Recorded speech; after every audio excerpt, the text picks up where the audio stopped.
آج ہم آپ کو ایک بدکار ظالم جن کی کہانی سنائیں گے جس نے نابینا لڑکی کو حاملہ کر دیا، اور پھر جب وہ بچہ پیدا ہوا تو اس کے ساتھ بدکار جن نے کیا کیا۔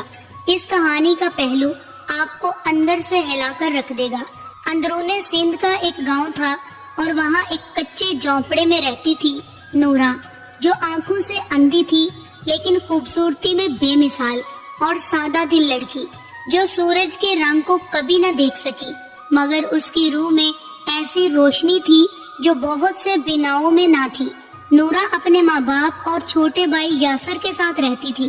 باپ کمزور، ماں بیمار، اور یاسر وہی واحد روشنی تھی جس کی انگلی پکڑ کر نورا گاؤں کے راستے پہچانتی تھی۔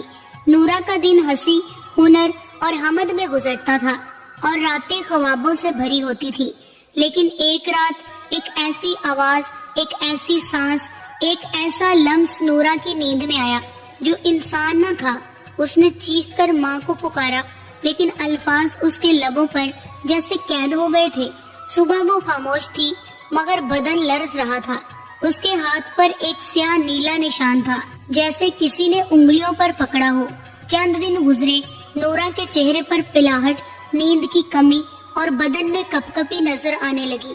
پھر ایک دن اس نے اپنے چھوٹے بھائی سے کہا، یاسر، میں اکیلی نہیں ہوں، کوئی ہے جو میرے کمرے میں آتا ہے، سانس لیتا ہے، مجھے چھوتا ہے۔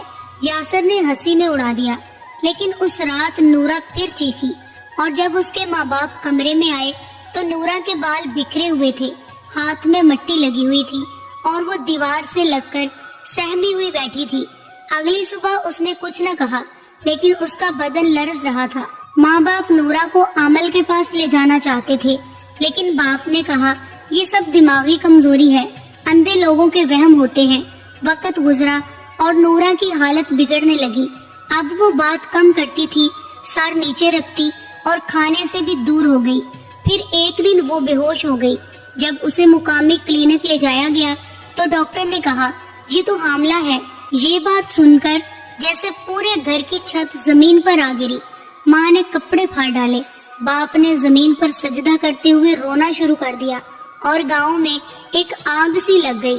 اندھی لڑکی حاملہ، کس نے کیا، کب، کیسے؟